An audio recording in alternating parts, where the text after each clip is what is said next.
सभी को नमस्कार। आज हम लोग 23rd कारिका 23वीं कारिका जो है सांख्य की, उसको देखेंगे। जैसा कि आप लोग जानते हैं, ये कारिकाएं ईश्वर कृष्ण की लिखी हुई हैं। और ये कपिल मुनि के सांख्य दर्शन का जो मर्म है, जो एसेंस है, जो उनके मेन उनको कवर करती है। तो यहाँ पर हम लोग अभी अलग अलग तत्व देख रहे हैं। टोटल 25 तत्व हैं। इन 25 तत्वों में से 23 तत्व प्रकृति के हैं, जो कि व्यक्त है। मतलब ये 23 तत्व में हर तत्व व्यक्त है। आप इसको देख सकते हैं, आप इसको परसीव कर सकते हैं, आप इसका प्रेजेंस का एहसास कर सकते हैं। और एक तत्व है जो कि इन 23 तत्वों की जननी है, इनकी माता है, जिसमें कि अनंत की ऊर्जा, अनंत की शक्ति है। और कब से है? जहां से भी सृष्टि शुरू होती है। हम जानते नहीं है कि सृष्टि कहां से शुरू हुई, लेकिन आदिकाल, अनादि में कहीं ना कहीं हुई। तो जहां पर भी हुई, वहां कुछ ऊर्जा थी, कुछ प्राइमोर्डियल मैटर था, कुछ अनंत की शक्ति थी। और ऐसा लगता है कि वो शक्ति सदा से मौजूद थी। वो शक्ति पैदा हुई ऐसा नहीं लगता है, लगता है वो शक्ति हमेशा से चली आ रही थी। तो वो 24वां तत्व है, और उसको मूल प्रकृति बोलते हैं। तो प्रकृति के कुल 24 तत्व हैं। एक अनादिकाल से आने वाली प्रकृति, मूल प्रकृति की जड़, सारे प्रकृति की जननी, अनंत काल से जो है वो। और एक व्यक्त प्रकृति, जिसको हम देखते हैं, एहसास करते हैं, परसीव करते हैं, जिसको हम अपने इंद्रियों के द्वारा जानते हैं। 5 ज्ञान इंद्रियां और एक मानस की इंद्रिय, इसके द्वारा ये है, इसका हम एहसास कर पाते हैं, अनुभव कर पाते हैं। इन 24 प्रकृति के तत्वों को एक 25वां तत्व देखता है, जानता है, पहचानता है, एहसास करता है। इनका दृष्टा है, इनका साक्षी है, इनको देखता है। वो तत्व है पुरुष। वो तत्व है अ, आत्मा। वो तत्व, इंग्लिश में आप सोल बोल सकते हैं। उस तत्व को इंग्लिश में आप स्पिरिट बोल सकते हैं। तो स्पिरिट देखता है। व्यक्त प्रकृति अपने आप को व्यक्त करती है, दिखाती है। वो 23 तत्व दिखाते हैं। और 24वां तत्व इन 23 तत्वों को जन्म देता है, जो कि मूल प्रकृति। ये है सांख्य के हिसाब से।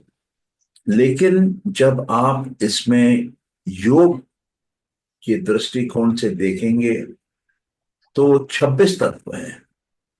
26वां तत्व है ईश्वर।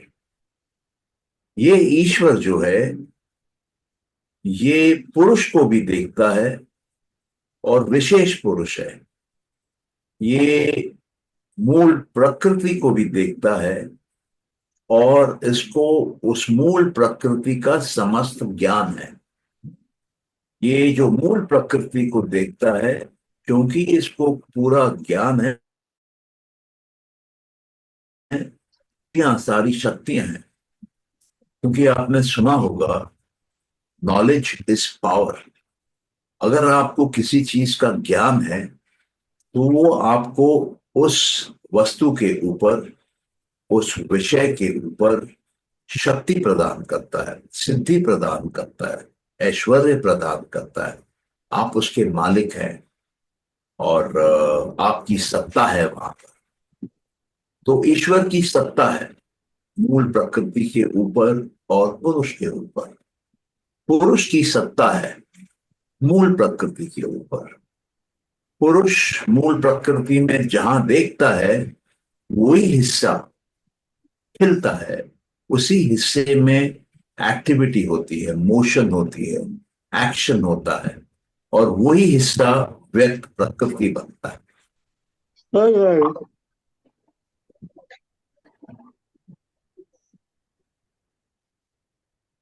तो हम सब अलग अलग पुरुष हैं, अनंत के, बोलिए कि अनेक पुरुष हैं। और ये अनेक पुरुष दृष्टा हैं उसी मूल प्रकृति।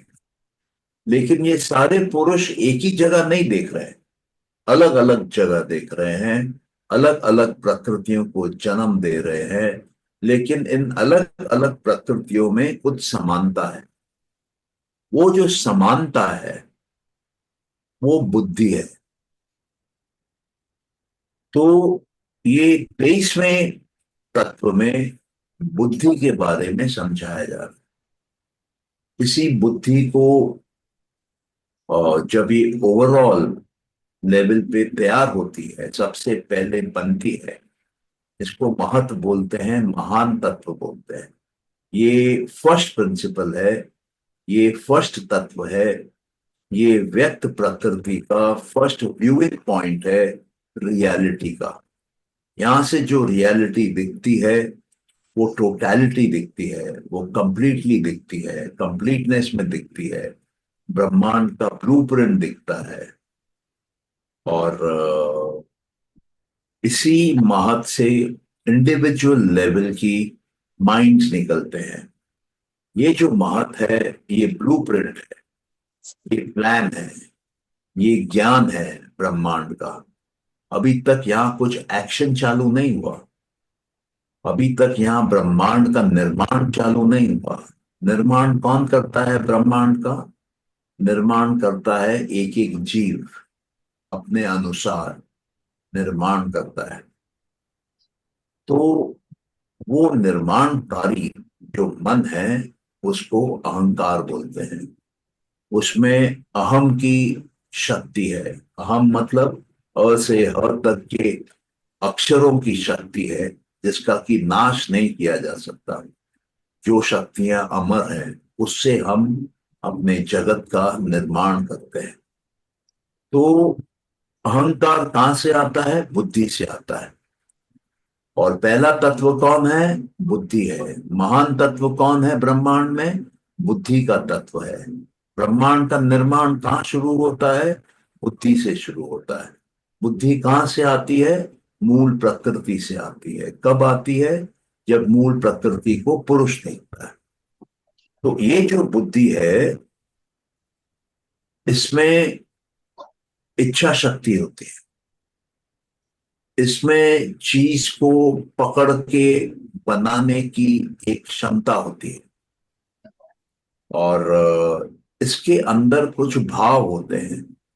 आप समझ लीजिए कुछ तरह के क्वालिटीज होते हैं।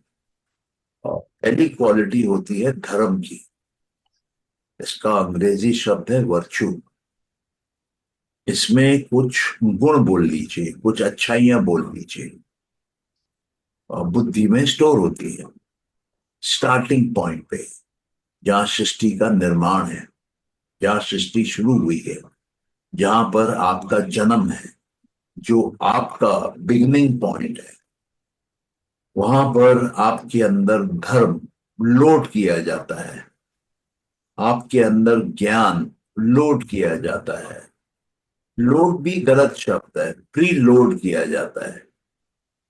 धर्म प्री लोड करके आपको धरती पे भेजा जाता है, ज्ञान प्री लोड करके आपको धरती पे भेजा जाता है। डिस्पैशन मतलब वैराग्य। वैराग्य भी पहले से ही लोड किया जाता है आपके अंदर, आपकी बुद्धि में। और शक्ति, भी जन्म में आपके अंदर लोड की जाती है। तो ये सब जो लोडिंग है, ये सब जो आप बोल लीजिए भाव है, ये आपके अंदर जन्म के समय जब आपकी सृष्टि बन रही है, जब बुद्धि का तत्व तैयार हो रहा है, उसी समय हर एक इंडिविजुअल के हिसाब से ये लोड होता है। तो मेरे स्टार्टिंग पॉइंट पे मेरा धर्म अलग है, आपका धर्म अलग है, मेरे अंदर का ज्ञान अलग है, आपका ज्ञान अलग है, मेरे अंदर का वैराग्य अलग है, आपके अंदर का वैराग्य अलग है, मेरे अंदर की सत्ता शक्ति ऐश्वर्य अलग है, आपको जो सत्ता शक्ति ऐश्वर्य मिली है जन्म से आपकी बुद्धि के अंदर, वो अलग है। हम सबकी अलग अलग। और ये जो चार मैंने बताए आपको, धर्म, ज्ञान, वैराग्य और शक्ति, वो जब आप सात्विक होते हैं, जब बुद्धि सात्विक प्रकृति में होती है, तब ये प्रेजेंट रहते हैं। और जब बुद्धि तामसिक हो जाती है, बदल जाती है, रजस के थ्रू होते हुए तामसिक हो जाती है, बदलते हुए सात्विक से तामसिक हो जाती है, तब इनके जो रिवर्स हैं, इनके जो विपरीत हैं, इनके जो तामसिक गुण हैं, तामसिक रूप हैं, वो हमारे अंदर विराजमान हो जाते हैं, वो दिखने लगते हैं, वो एक्टिव हो जाते हैं। तो क्या है वो, इनके उल्टे, धर्म की जगह अधर्म आ जाता है तमस में, ज्ञान की जगह अज्ञानता आ जाती है, वैराग्य की जगह राग आ जाता है, पैशन आ जाता है, अटैचमेंट आ जाती है, लाइकिंग आ जाती है। और जहां सत्ता है, उसकी जगह दुर्बलता आ जाती है, कमजोर हो जाता है, वीक हो जाता है, ऐश्वर्य उसका गायब हो जाता है, अनैश्वर्य हो जाता है। तो बुद्धि भी स्विंग करती है, सत्व से रजस, रजस से तमस। तो प्राइमरीली सत्व और तमस के बीच में स्विंग करती है, और ये स्विंगिंग को रजस बोलते हैं, ये चेंजिंग को रजस बोलते हैं, ये एक्शन, ये एक्टिविटी को रजस बोलते हैं। तो प्रकृति में जैसे कहते हैं कि तीन गुण होते हैं, सत्व, रजस और तमस। बुद्धि सात्विक होने पे अच्छी बातें आती हैं उसमें, तामसिक होने पे बुरी बातें आती हैं उसमें, दुर्बलता आती है उसमें। तो ये यहाँ पे बुद्धि के बारे में वर्णन किया गया है।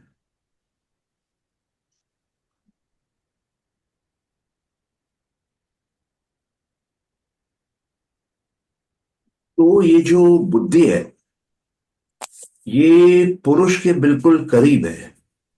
क्यों? क्योंकि स्टार्टिंग पॉइंट पे है।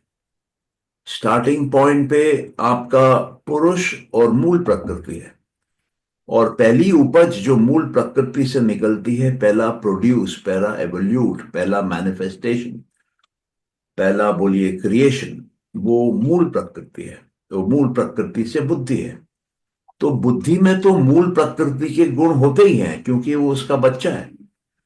लेकिन पुरुष के भी होते हैं, क्योंकि पुरुष देखती है मूल प्रकृति में, और उस देखने के आधार पर बुद्धि तैयार होती है, के आधार पर बुद्धि आती है।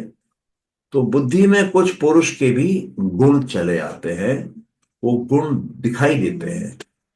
हमको ऐसा लगता है कि बुद्धि जो है, उसमें आप बोल सकते हैं एक प्रकार की कॉन्शियसनेस है, एक प्रकार की नेचुरल इंटेलिजेंस है, लेकिन वो बुद्धि की है नहीं, लेकिन ऐसा प्रतीत होता है।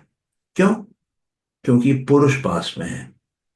आप ऐसा समझ लीजिए कि आपके पास एक मैग्नेट है, और उस मैग्नेट के करीब आपने एक लोहे का टुकड़ा रखा है। वो लोहा मैग्नेट नहीं है, लेकिन क्योंकि एक मैग्नेट के करीब है, पास में रखा है, तो वो लोहे में भी मैग्नेटिज्म दिखाई देती है। वो लोहा भी मैग्नेट की तरह काम करने लगता है। लेकिन जब आप उसको दूर कर देंगे तब वो वापस लोहा बन जाता है। अब उसमें चुंबक के कोई गुण नहीं है, मैग्नेट की कोई क्वालिटी नहीं है, न वो कभी मैग्नेट था।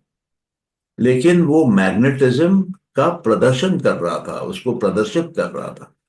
उसी प्रकार से बुद्धि क्योंकि पुरुष से सटी हुई है, पुरुष के पास है, अति सात्विक है, तो वो पुरुष के कुछ गुण उठा लेती है। और हमको ऐसा एहसास होने लगता है कि बुद्धि में वो खुद का है गुण, लेकिन वो खुद का नहीं है। क्योंकि प्रकृति चेतन तत्व नहीं है, इसलिए बुद्धि भी चेतन तत्व नहीं हो सकती है। न ही प्रकृति का कोई भी तत्व चेतन हो सकता है। उसमें कोई चेतना नहीं है। किसी भी 24 तत्वों में प्रकृति के चेतना नहीं है। न मूल प्रकृति में है, न 23 व्यक्त प्रकृति के तत्वों में है। लेकिन क्योंकि सिर्फ बुद्धि पुरुष के करीब है, बुद्धि में ऐसा लगता है कि कुछ है, अलग है, कुछ इंटेलिजेंस है, कुछ इंटेलेक्ट है, कुछ थिंकिंग की हाई पावर है, कुछ चेतन तत्व ऐसा लगता है कि है। लेकिन हकीकत में वो है नहीं। तो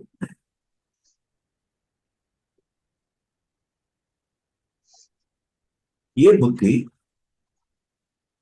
इस कारण से एक विचित्र प्रकार से बिहेव करती है। क्या करती है? वो उसमें कुछ फंक्शन भी हैं और वो फंक्शनरी भी है। मतलब उन फंक्शनों को वो पूरा भी करती है। जैसे मान लीजिए कि बुद्धि गाड़ी भी है और बुद्धि गाड़ी चलाती भी है।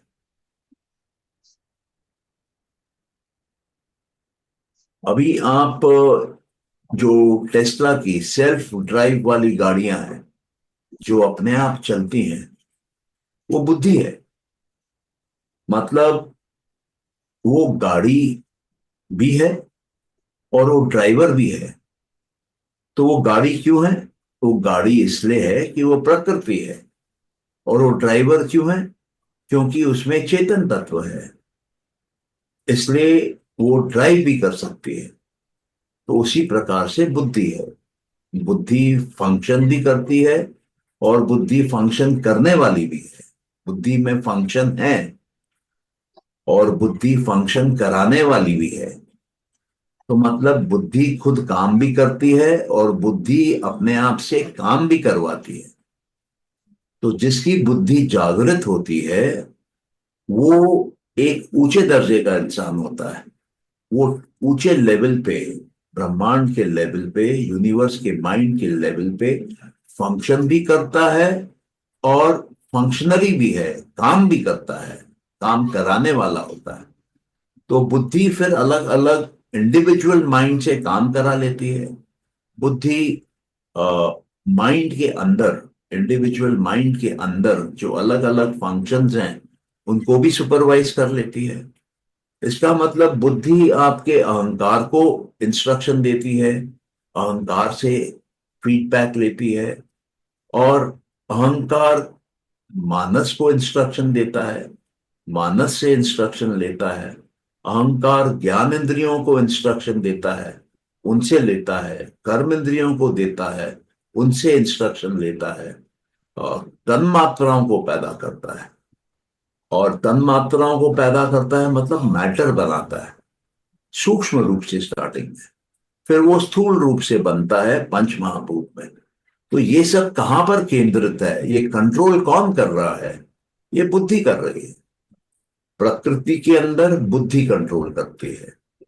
और बुद्धि को कौन कंट्रोल करता है? बुद्धि को पुरुष कंट्रोल करता है। कैसे? क्योंकि वो मूल प्रकृति के माध्यम से बुद्धि बनाता है। तो बुद्धि पे कंट्रोल किसका है? पुरुष का है। तो पुरुष क्या करता है बुद्धि के साथ? पुरुष बुद्धि को देखता रहता है। बुद्धि में क्या हरकत हो रही है, बुद्धि क्या एक्शन कर रही है, बुद्धि के एक्शन का क्या रिएक्शन आ रहा है, वो सब बुद्धि के पर्दे पे पुरुष देखता है। तो जब पुरुष देख रहा है, तब बुद्धि पुरुष को भोग करा रही है, अपने ड्रामे का, अपने नाच का, अपने कार्य का, अपने रिजल्ट का, अपने एक्टिविटी का, अपने माया का, अपने लीला का, अपने नाटक का, अपने शो का, अपने पिक्चर का। वो बनाती है अलग अलग पात्र, और उसका दिखाती है नतीजा, फल, रिजल्ट बुद्धि को। और बुद्धि उसको बड़े दिलचस्पी से देखता रहता है, उसी में उलझा हुआ रहता है, उसी का दृष्टा रहता है, उसी का साक्षी रहता है।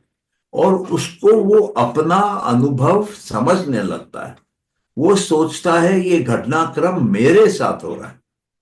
क्योंकि वो उतने करीब से बुद्धि को देखता है, वो भूल जाता है कि बुद्धि अलग है और पुरुष अलग है, आत्मा अलग है, सोल अलग है, स्पिरिट अलग है। देखने वाला और देखने की चीज अलग अलग है। देखने वाला, देखने की चीज के बीच में एक देखने की प्रक्रिया है। ये तीनों अलग अलग है। तो देखना क्या है? वस्तु को देखना है, अ, विषय को देखना है। और देखने की प्रक्रिया क्या है? अंतर मन है। अ, आपका, बोलिए कि बुद्धि, अहंकार, मानस, इन तीन के कॉम्बिनेशन से आप कंट्रोल करते हैं बाहर के जगत को। तो पुरुष जो है इन तीन के कंट्रोल किए हुए रिजल्ट को देखता है। ये तीन जो हैं ये देखने के मैकेनिज्म है, ये देखने का प्रक्रिया है, ये देखने का प्रोसीजर है, जिसके थ्रू वस्तु को देखा जाता है। अगर इस देखने के प्रक्रिया में कुछ कमी है, अगर इस देखने के लेंस में कुछ दाग लगे हैं, तो जो बाहर वस्तु है या जिस विषय को देखा जा रहा है उस पे भी दाग लगा हुआ दिखता है। अगर इस लेंस में कुछ गंदगी है, अगर बुद्धि, अहंकार, मानस में कुछ गंदगी है, तो बाहर के विषय वस्तु जिसको देखा जा रहा है उस पे भी वो गंदगी नजर आती है। अगर ये बुद्धि, अहंकार, मानस पे कुछ धब्बे हैं, कुछ दाग लगे हुए हैं, तो बाहर के विषय पे, वस्तु पे भी वो धब्बे, वो दाग दिखाई देते हैं। तो मकसद क्या है जीवन का? जीवन का मकसद है कि जो देखने की प्रणाली है, ये जो देखने का मैकेनिज्म है, उसको क्लीन किया जाए, उसको साफ किया जाए, उसको पवित्र किया जाए। उसमें से जितने कर्म पुराने छपे हुए हैं उनको मिटाया जाए, हटाया जाए। जितने कर्म फल उसके ऊपर चिपके हुए हैं उनको भी घिस के हटाया जाए, मिटाया जाए, साफ किया जाए। जितने संस्कार चढ़े हुए हैं उनको भी हटाया जाए, मिटाया जाए, साफ किया जाए।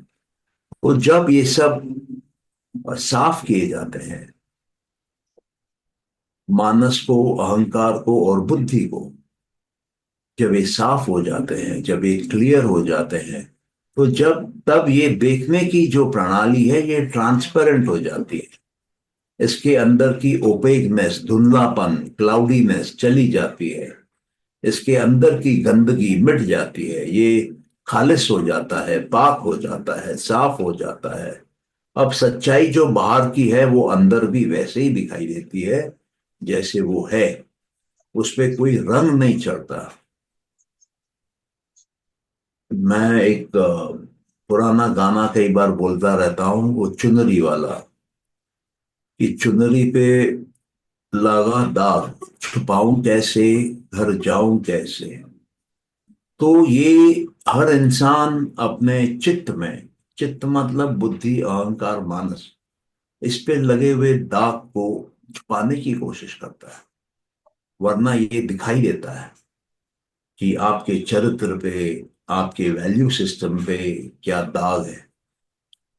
और जिसके ऊपर ये दाग लगा रहता है वो वापस अपने घर नहीं जा सकता, अपने मायके नहीं जा सकता, अपने बोलना चाहिए कि सोर्स जहां से आया है वहां नहीं जा सकता। वो वापस पुरुष में नहीं जा सकता है। जीवन का मकसद है पुरुष में लौट के जाना, लेकिन वो नहीं जा सकता है क्योंकि उस पे दाग लगे हुए हैं।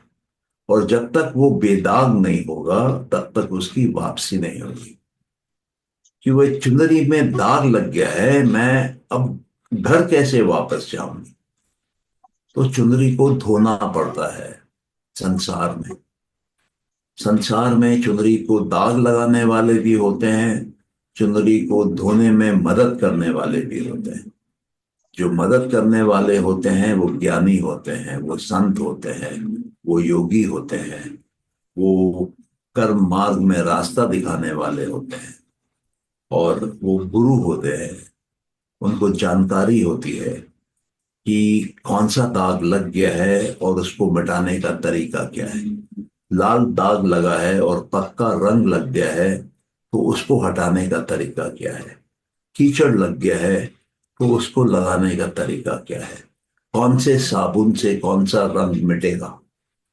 तो राम नाम से, ईश्वर के नाम से, ओम के जाप से सारे दाग मिटाए जा सकते हैं।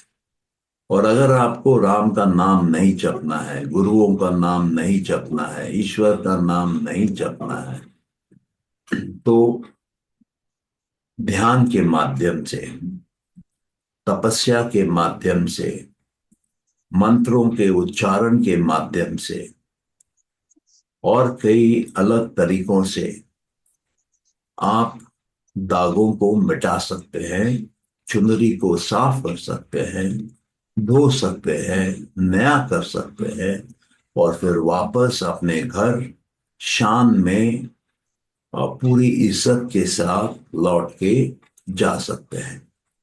तो ये जो दर्शन शास्त्र हैं, ये आपको इस मार्ग का दर्शन कराते हैं। ये आपको आपके ऊपर लगे हुए चुनरी का दर्शन कराते हैं, उसके दाग का दर्शन कराते हैं, गुरु का दर्शन कराते हैं, ईश्वर के नाम का दर्शन कराते हैं, साधु संतों योगियों का दर्शन कराते हैं, आप कौन हैं उसका दर्शन कराते हैं, ताकि आप अंदर की जर्नी आराम से, बिना खौफ के, बिना दिक्कत के, कम से कम समय में पूरा करके, जहां से आप आए थे, जहां से आपका जन्म हुआ, वहां आप दोबारा पहुंच जाएं, कंप्लीट लिबरेशन में, कंप्लीट मोक्ष में, कंप्लीट फ्रीडम में। वरना आज क्या है कि आपका जो पुरुष है वो आपके बुद्धि के साथ चिपका हुआ है, उसी को देखने में मग्न है, उसी का मजा ले रहा है। और वही मजा लेने के कारण, उसी मजा लेने के आदत के कारण उसको दुख भी झेलना पड़ता है। और फिर वो ये सोचने लगता है कि ये मेरा दुख है, वो दुखी हो जाता है। और जीवन में जब तक वो बुद्धि को देखता रहेगा तब तक दुख झेलता रहेगा। क्योंकि दुख के तीन कारण हैं। एक दुख का कारण है जो दुख बाहर से आता है, एक दुख का कारण है जो आपके शरीर से आता है, और एक दुख का कारण है जो प्रकृति से आता है, देवताओं से आता है, ऊंची ताकतों से आता है। तो जो दुख आपके अंदर से आता है वो आपके शरीर से आता है, आपके मन से, आपके बुद्धि से, आपके अहंकार से, आपके चित्त से आता है। कहाँ आता है? आप ही के चित्त में आता है। जो बाहर का दुख है, भाई ने कुछ कहा, मच्छर ने काटा, कुत्ते ने भौंका, बीमारी हो गई कोविड से, ये सब दुख जो बाहर से जन्म लेके आता है वो भी अंदर आके आपके चित्त में ही दुख देता है, आपके मानस अहंकार बुद्धि में ही कष्ट देता है, वहीं पे सफरिंग देता है, वहीं पे पेन देता है। और जो प्रकृति का दुख है, जो देवताओं का प्रकोप है, वो भी आपके अंदर, आपके चित्त पे ही अटैक करता है। और पुरुष क्या कर रहा है? पुरुष तो बुद्धि को ही देख रहा है। बुद्धि क्या है? चित्त का प्रमुख हिस्सा है। तो अगर आप किसी तरीके से अपने पुरुष को, बुद्धि को देखना बंद कर दें, बुद्धि से उसका ध्यान हटा लें, तो आपके जीवन का सारा दुख मिट जाता है। वो दुख का निवारण हो जाता है, परमानेंटली हो जाता है। आपको फ्रीडम मिल जाता है दुख से, आपको मोक्ष मिल जाता है दुख से, आपको फ्रीडम मोक्ष मिल जाती है प्रकृति से। और जब आपको फ्रीडम मोक्ष मिल जाती है प्रकृति से, तब आप प्रकृति के ऊपर सम्राट बन जाते हैं, प्रकृति के महाराजा बन जाते हैं। प्रकृति आपके अनुसार ही काम करती है, जैसे आप चाहते हैं वैसे वो अपने गुण बदलती है और आपको वो बना के देती है जो आपकी इच्छा है, जो आप चाहते हैं, जो आपको देखना है। वो आपको वही दिखाती है जो आपको देखना है। तो जो अंतिम कंट्रोल का सिचुएशन है, पोजीशन है, वो जब आप प्रकृति से निकल के, मूल प्रकृति से निकल के पुरुष में प्रवेश करते हैं, तभी ही आपका एवोल्यूशन हाईएस्ट स्टेट तक पहुंचता है। तभी ही आप सबसे उच्चतम अवस्था में पहुंचते हैं। और उसके ऊपर की कोई अवस्था नहीं है, उसके ऊपर मात्र ईश्वर है। और ईश्वर तक कोई इंसान नहीं पहुंचता है। ईश्वर ईश्वर है, लेकिन ईश्वर में वही गुण है जो कि आप में है, आपकी आत्मा में है, जो आपके पुरुष में है, जो आपके सोल में है, जो आपके स्पिरिट में है। और ईश्वर में संपूर्ण ज्ञान है, संपूर्ण सिद्धि है, संपूर्ण शक्ति है। पुरुष ज्ञान नहीं रखता है, पुरुष खाली होता है। पुरुष अपने अंदर शक्ति नहीं रखता है, पुरुष खाली होता है। सारी शक्ति, सारा ज्ञान प्रकृति का है। तो ईश्वर दोनों का ऊपर विराजमान है, ऐसा योग में कहते हैं। योग ने एक तत्व और जोड़ा है इस सिस्टम को इजी करने के लिए, इसको समझने के लिए, इस पे कर्म करने के लिए, ताकि इजीली गोल पे पहुंच सके। तो जब आप ईश्वर पे ध्यान करते हैं, ईश्वर की परिधाना करते हैं, भक्ति करते हैं, समर्पण करते हैं, तब योग का जो तरीका है वो समाधि का तरीका है, ध्यान का तरीका है, धारणा का तरीका है। प्रज्ञा के माध्यम से, प्रतिभा के माध्यम से आप सिद्धियां प्राप्त करते हैं, ज्ञान प्राप्त करते हैं, शक्ति प्राप्त करते हैं। वो बढ़ती रहती है, अंत में वो इतनी बढ़ जाती है कि आपको पुरुष और प्रकृति का भेद करना समझ में आता है, बुद्धि और पुरुष के बीच में भेद करना समझ में आता है। और आप में वो शक्ति रहती है कि आप बुद्धि को पार करके पुरुष में लीन हो जाते हैं, पुरुष की दुनिया में चले जाते हैं। तो यही बोलना चाहिए कि शॉर्ट में बेसिक साइंस है। इसको जब आप समझते हैं, इस पे चिंतन मनन करते हैं, इस पे प्रैक्टिस करते हैं, तो ये योग हो जाता है। और जब आप इस पे प्रैक्टिस नहीं करते हैं, इस पे ध्यान नहीं करते हैं, इसके बारे में जानते हैं, इसके गहराई में समझते हैं, इसके ज्ञान के ऊपर आप चर्चा करते हैं और गहराई में उतरते हैं, तब आपका ये सांख्य का मार्ग बनता है, सांख्य का दर्शन बनता है। और सांख्य के दर्शन में, सांख्य के मार्ग में जब आप कर्म करना चालू करते हैं, एक्शन के स्टेप्स डालते हैं, जैसे कि अष्टांग डालते हैं, तब ये योग दर्शन बनता है। तो योग और सांख्य भाई बहन दर्शन है। योग सांख्य के थ्योरी पे चलता है और सांख्य बिना योग के चलता है। सांख्य अपने आप में संपूर्ण है। तो ये आज का जो बुद्धि वाला जो था कार्य का, उसको हम लोगों ने थोड़ा आगे, थोड़ा पीछे, थोड़ा ऊपर, थोड़ा नीचे, कई एंगलों से देखा है। अब किसी के मन में अगर कोई प्रश्न है तो आप पूछ सकते हैं।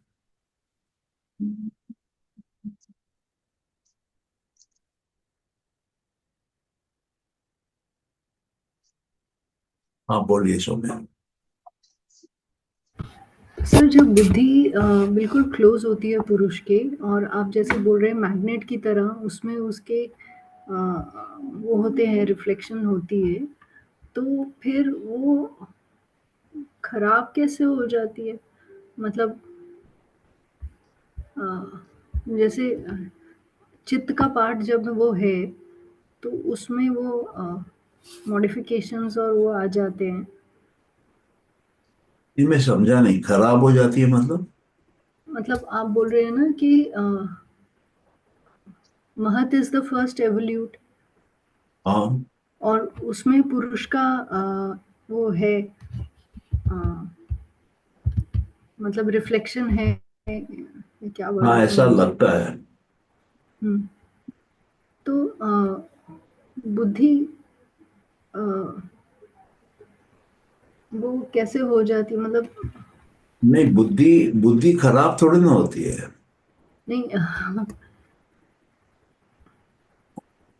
देखिए, आपको ये समझना पड़ेगा कि ये मतलब सब उसमें, तत्व अलग अलग हाँ उसमें है ना। हम्म, बुद्धि पुरुष नहीं है।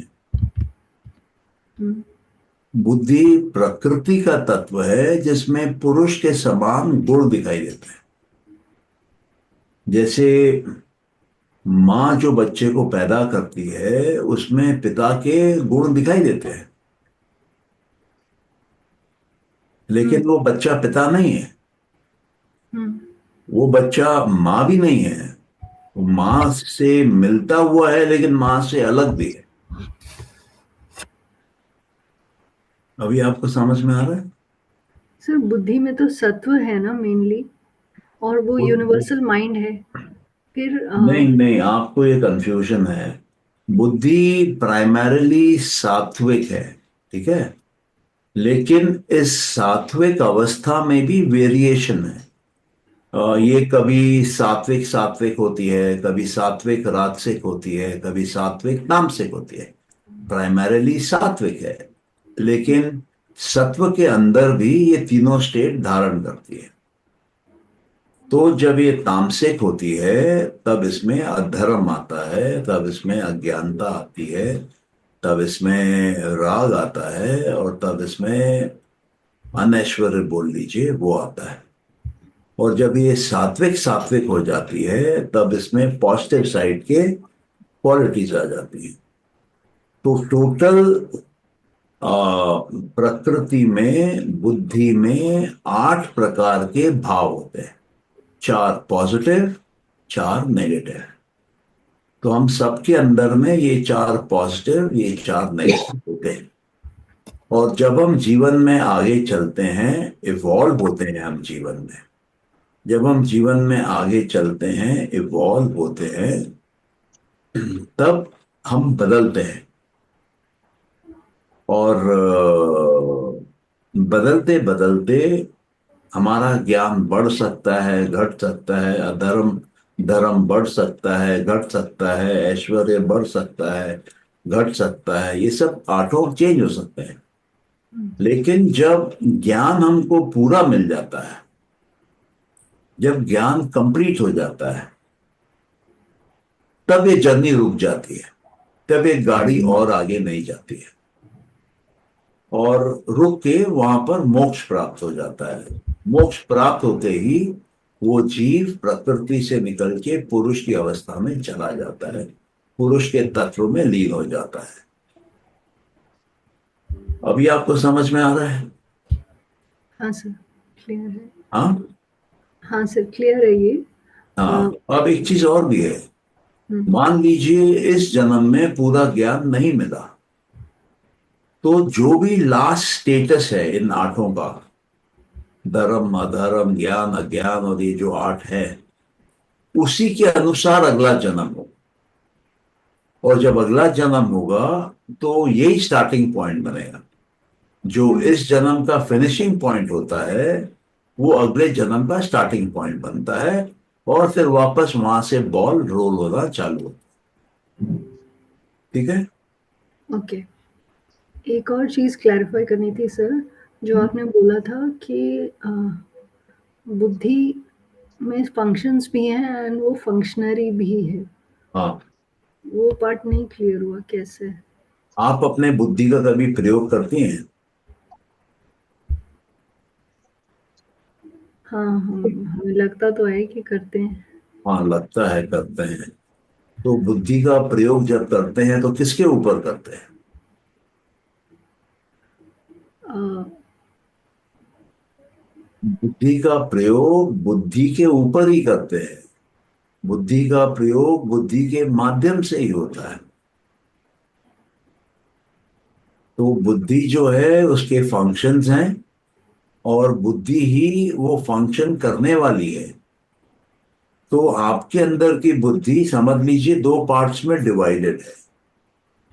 एक पार्ट ड्राइवर है, और एक पार्ट गाड़ी है जिसको ड्राइवर चला रहा है। अभी आपको समझ में आया? बुद्धि को बुद्धि पे ही हम कैसे यूज करते हैं? हाँ, बुद्धि को बुद्धि पे ही हम कैसे यूज करते हैं? तो बुद्धि को आप किस पे यूज करेंगे? जैसे मुझे कुछ एक्टिविटी करनी है, हाँ। तो मैं उसका डिसीजन ले रही हूँ। हाँ।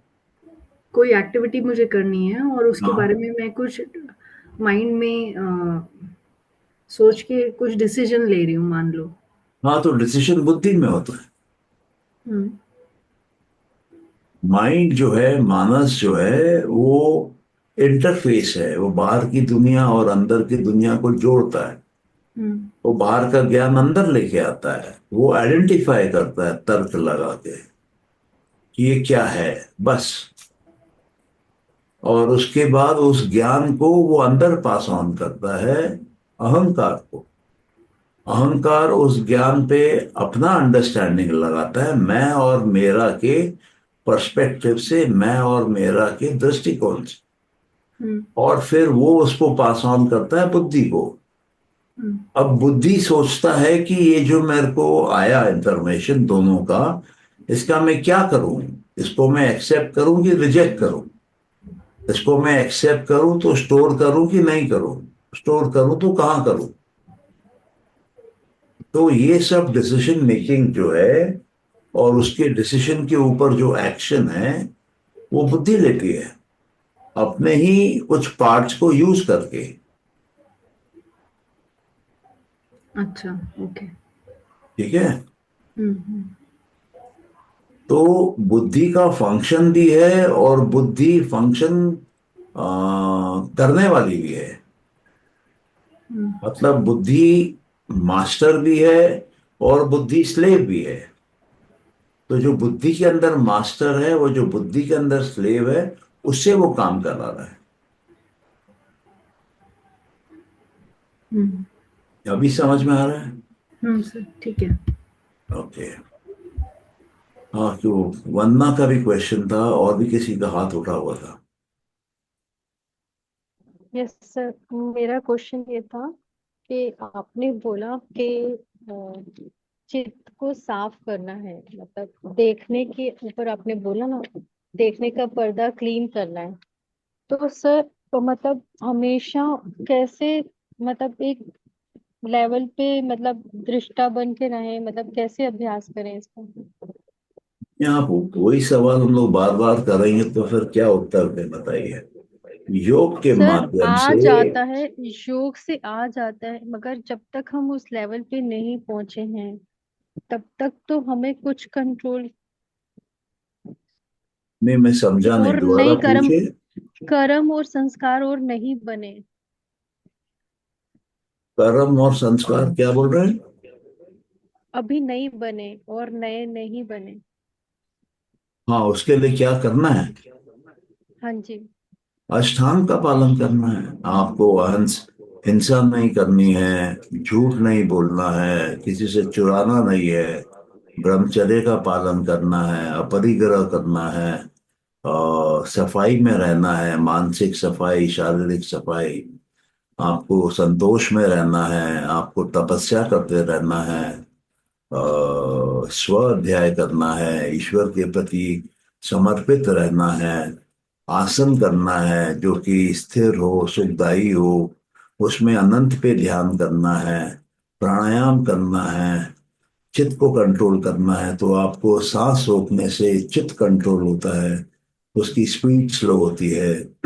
उसका अभ्यास करना है, प्रत्याहार का अभ्यास करना है, धारणा, ध्यान, समाधि का अभ्यास करना है। ये आप करेंगे तो ये एक मार्ग है जिससे आपके संस्कार खत्म होते हैं, क्लेश खत्म होते हैं, कार्मिक अकाउंट खत्म होता है, कर्म फल खत्म होता है। तो इसमें हम लोग बार बार क्या डिस्कस करेंगे, बताइए। मगर ये योग दर्शन का है ना, अब हम सांख्य पढ़े तो सांख्य में तो ये कहा गया है कि आपको ज्ञान हो जाने से ही आप मुक्त हो जाते हैं। तो उसके हिसाब से मैं जानना चाहती हूँ, ये तो आप योग हाँ, तो सूत्र पे हम चले गए। नहीं नहीं, ये एक एक मिनट रुकिए। आपको सांख्य का पूरा ज्ञान मिल गया है क्या? नहीं। तो फिर जो चीज कंप्लीट नहीं हुई है, आप उस पे प्रश्न करेंगे कि कैसे होगा, तो मैं क्या उत्तर दूंगा? नहीं कैसे होगा ये नहीं पूछ रही हूँ। आपने जैसे बोला कि सांख्य में कहा गया है कि आपका ज्ञान कंप्लीट होने पे भी आप मुक्त हो जाओगे। हाँ, ये सिर्फ उसके सांख्य हिसाब में से नहीं, योग में भी कहा गया है। आप योग का जो थर्ड चैप्टर है विभूति वाला, उसमें देखेंगे कि ज्ञान बढ़ता रहता है, और जब ज्ञान उस हद तक पहुंच जाता है जहाँ पे पुरुष और प्रकृति का भेद करने के लिए आदमी रेडी हो जाता है, या पुरुष और बुद्धि के बीच में भेद करने के लिए रेडी हो जाता है, तभी वहां पर ज्ञान हाईएस्ट लेवल पे आ जाता है। और उसको इंग्लिश में ओमनिशियंस बोलते हैं, जो कि फिर ओमनीपोटेंस देता है, अनलिमिटेड पावर देता है। और अब आपके ऊपर में है कि वो ज्ञान, वो पावर, वो सिद्धियां प्राप्त करके आपको अपनी इच्छाएं पूरी करनी है प्रकृति के अंदर, कि आपको प्रकृति के बाहर उड़ान भर के निकल जाना है। तो अगर आपको बाहर निकल जाने का मन है तो इन दोनों को छोड़ना पड़ता है। और अगर आपको रहने का मन है तो इच्छाएं पूरी करिए अपनी, कोई दिक्कत नहीं। देखिए, जो शास्त्र पढ़ते हैं उसको याद रखना पड़ता है। और वो याद कैसे रहता है? अभ्यास करने से। अभ्यास क्या है? एक तो अभ्यास है कि वो साधना करना फिजिकली, धारणा करना, ध्यान करना, समाधि करना, और पांच पहले के जो भारी अंग हैं उसको करना। दूसरा है वो शास्त्र को रेगुलरली पढ़ना। तभी तो आपको याद रहेगा कि ये बोल क्या रहा है। वरना आप पहला पढ़ेंगी, याद रहेगा, पांचवा पढ़ेंगी, पहला भूल जाएंगी, तो फिर वापस वही गोल गोल घूमेंगी। आपको समझ में आ रहा है मैं क्या बोल रहा हूँ? यस। सवाल वही है आपका, उसका जवाब जो मिलता है उसको पकड़ के रखना है, एक हीरे की तरह, एक सोने की मुद्रा की तरह। आप उसको छोड़ देंगी तो वापस अंधकार में आ जाएंगी, वापस आपका भटकन चालू हो जाएगा कि ये कैसे होगा, वो कैसे होगा, वो कैसे होगा। ठीक है। हाँ जी, थैंक यू। हाँ, और भी किसी का हाथ था, कोई नया नाम था। नमस्ते सर। हाँ नमस्कार, हाँ आप ही का था, सर बोलिए। यश जी। सर मुझे ये पूछना था, जैसे आपने कहा कि मेडिटेशन और ओम का ध्यान करने से आप इसको चित्त को बैलेंस कर सकते हैं। अब मैंने ये नहीं कहा कि चित्त को बैलेंस कर सकते हैं। मैंने ये कहा कि ईश्वर तक पहुंच सकते हैं और चित्त की सफाई कर सकते जी, चित्त की सफाई कर सकते हैं। तो ओम का ध्यान जैसे कोई टाइम, कितना टाइम करना चाहिए, या ध्यान जैसे मेडिटेशन किस तरह की कितनी देर करें? हैं। देखिए, इसमें ये आपकी क्षमता पे है, और आपकी क्षमता आपके संस्कारों पे आधारित है। हम्म। आप इंटेंस कर सकते हैं, एक मीडियम लेवल पे कर सकते हैं, एक माइल्ड लेवल पे भी कर सकते हैं, और शायद आप कभी कभी नहीं भी कर सकते हैं। तो जैसे जैसे आपकी साधना आगे बढ़ेगी उसके अंदर जनरली इंटेंसिटी अपने आप बिल्डअप होती है, मोमेंटम बिल्डअप होता है, एक कमिटमेंट बिल्डअप होता है, एक हैबिचुअल पैटर्न्स बनने लगते हैं। बट ये हर इंडिविजुअल की अपनी जर्नी है। पास्ट कर्मा पे भी डिपेंड करता है कि आप पिछले जन्म में कितनी सफाई करके आए हैं, और आपको मोक्ष कब मिलना है। तो पास्ट और फ्यूचर की जो आपके संस्कारों की प्रोग्रामिंग है, उसके अनुसार भी इस जन्म में आपका जो मूवमेंट है योग की दिशा में, वो डिसाइड होता है। तो कुछ लोग बहुत फास्ट मूवमेंट कर लेते हैं, कुछ लोग बहुत स्लो करते हैं। अभी आपने देखा होगा कुछ कुछ फिगर्स होते हैं हिस्ट्री में जिनको कि बहुत यंग एज पे पूरा ज्ञान मिल जाता है, जैसे ध्रुव को मिला, प्रहलाद जी को मिला, कुछ लेडीज को मिल जाता है। मतलब ये सेक्स डिपेंडेंट नहीं है, जैसे मीरा को मिला। जी जी। अच्छा, अभी तक इस देश में कोई लेडी अवतार नहीं बनी है। जी। लेकिन देवियों की पूजा होती है और देवियों को इम्पोर्टेंट रोल दिया हुआ है। काली को, दुर्गा को, चंडी को, सरस्वती को, लक्ष्मी को, बहुत सारी देवियां हैं। तो ओम क्या है एक्चुअली? ओम बेसिकली तीन साउंड है। अ, उ, म। अ का जो साउंड है आप जब निकालेंगे तो आपके नाभि से निकलता है। आपके पेट एक बलून की तरह, एक बेलो की तरह काम करता है और अंदर दबाता है, और वहां से हवा नाभि से ऊपर उठ के गले से निकलती है, मुंह में आती है, तो का साउंड निकलता है। तो का जो साउंड निकलता है वो साउंड का जन्म हो रहा है वहां पर, उसके पहले कोई साउंड नहीं है। तो इसको हम लोग ब्रह्मा भी बोलते हैं कि पैदा हो रहा है, जन्म हो रहा है, निर्माण हो रहा है। जब वो मुंह से निकलता है तो मुंह गोल रहता है, खुला हुआ रहता है, और हवा ब्लो होते हुए बाहर आती है। तो वो ऊ है, ऊ का साउंड है। तो उसको, क्योंकि वो मेंटेन हो रही है, उसको विष्णु बोलते हैं कि वो मेंटेन कर रहे हैं। और जब म का साउंड आता है तब आप मुंह बंद करते हैं, और वो वाइब्रेशन की एनर्जी आपके सिर में ऊपर जाके माथे पे लगती है, और एक गूंज सी होती है अंदर। तो वहां पे आप उस साउंड को पकड़ के उसका गला दबा के उसको मार रहे हैं। वो महेश है, वो शिव है, वो विनाश करने वाला है। तो ब्रह्मा विष्णु महेश ओम है। अब ये ब्रह्मा विष्णु महेश कहाँ होते हैं? आप देखिए कि बुद्धि जो है, बुद्धि बनी वो ब्रह्मा है, बुद्धि मेंटेन हो रही है वो विष्णु है। बुद्धि का नाश होगा एक दिन, जब आपको मोक्ष मिलेगा तब बुद्धि नहीं रहेगी, बुद्धि मूल प्रकृति में मिल जाएगी, तो बुद्धि का नाश भी होगा। तो प्रकृति, जो मूल प्रकृति पैदा करती है वो ब्रह्मा विष्णु महेश को पैदा करती है। कुछ लोग मूल प्रकृति को महाकाली बोलते हैं, आदि शक्ति बोलते हैं। कुछ लोग काली भी बोलते हैं, क्योंकि वो काला है, वो व्यक्त नहीं है, अव्यक्त है, वो अनमैनिफेस्टेड है।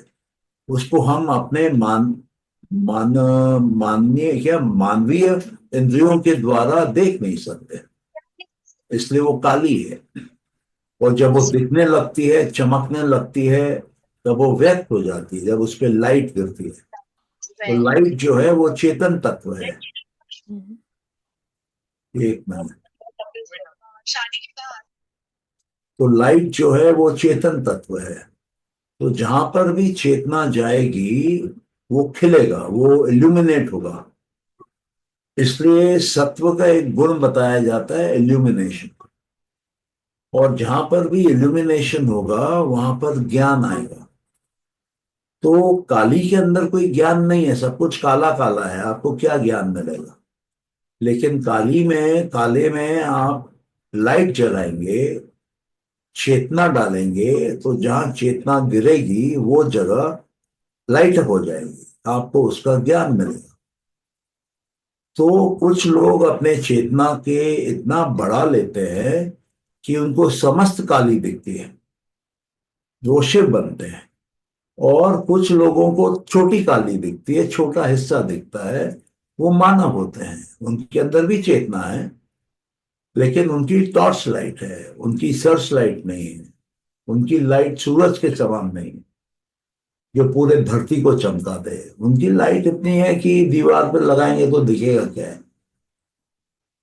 तो ओम जो है वो ब्रह्मा विष्णु महेश को रिप्रेजेंट करता है। दूसरा ओम जो है वो प्रकृति के तीन गुणों को रिप्रेजेंट करता है। कौन से तीन गुण? सत्व रजस तमस। सत्व क्या है? सत्व हल्का होता है, सत्व जन्म देता है, बुद्धि जन्म लेती है। तो जब आपका पहले सांस बाहर निकलता है वो जन्म ले रहा है, वो सत्व है। और जो ऊ का जो निकल रहा है वो रजस है, वो मोशन है, वो चेंज है, वो एक्शन है। और जब आप मार रहे हो उसको, और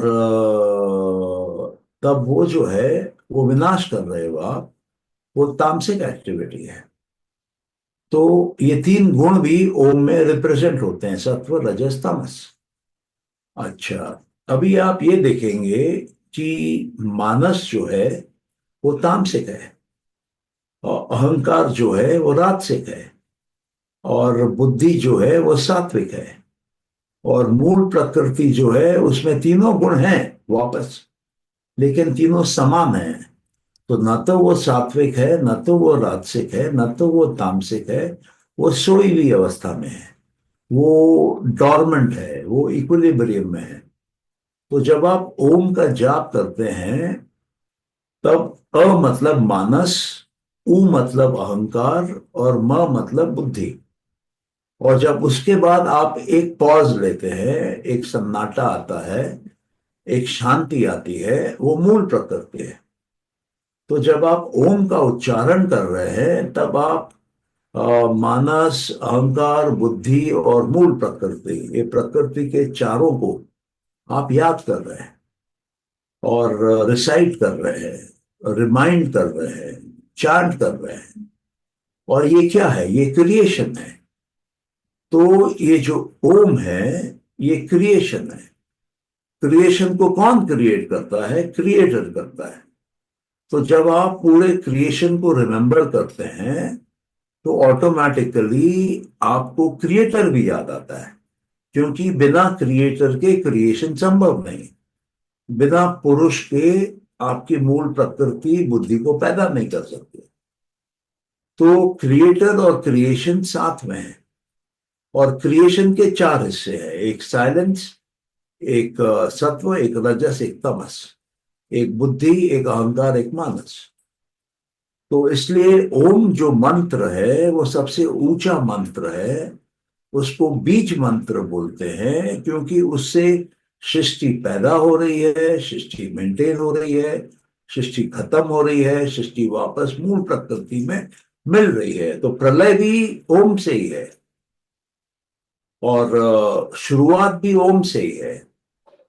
तो इसकी गहराई को समझना और इसकी चांटिंग करना, या इसके चांट को सुनना, ये बहुत ही पावरफुल एक्सरसाइज है।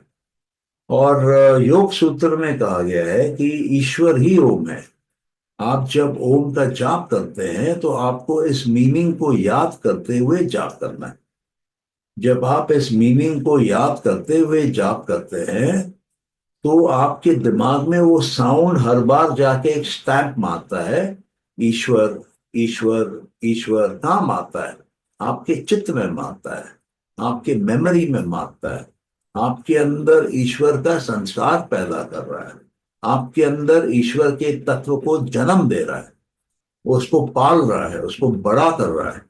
और जैसे जैसे वो बड़ा होने लगेगा, आप देखेंगे आप में ऐश्वर्य आने लगेगा, आप में ईश्वरीय गुण आने लगेंगे, आप में दुनिया का ज्ञान आने लगेगा, ब्रह्म ज्ञान आपके अंदर अपने आप खुलने लगेगा। ये जो ऋतंबरा संस्कार हैं वो दिखेंगे, आप वो आ जाएंगे बाहर, जिंदा हो जाएंगे। आपको फिर बाहर कोई किताब पढ़ने की जरूरत नहीं है, कोई ज्ञान लेने की जरूरत नहीं है, कोई टीवी देखने की जरूरत नहीं है, कोई मोबाइल की जरूरत नहीं है, कोई न्यूज़पेपर की जरूरत नहीं है, किसी और इंसान की जरूरत नहीं है, ना आपको खाने पीने की जरूरत है। सब कुछ अपने आप संतुलन में आने लगता है, और शून्य की तरफ जाने लगता है। क्योंकि जो अंतिम सच्चाई है, वो निर्गुण की सच्चाई है, निर्विचार की सच्चाई है, निराकार की सच्चाई है। तो उस अल्टीमेट ट्रुथ तक आप फिर पहुंच जाते हैं। ये है journey. Thank you sir. Okay, और किसी का कोई क्वेश्चन?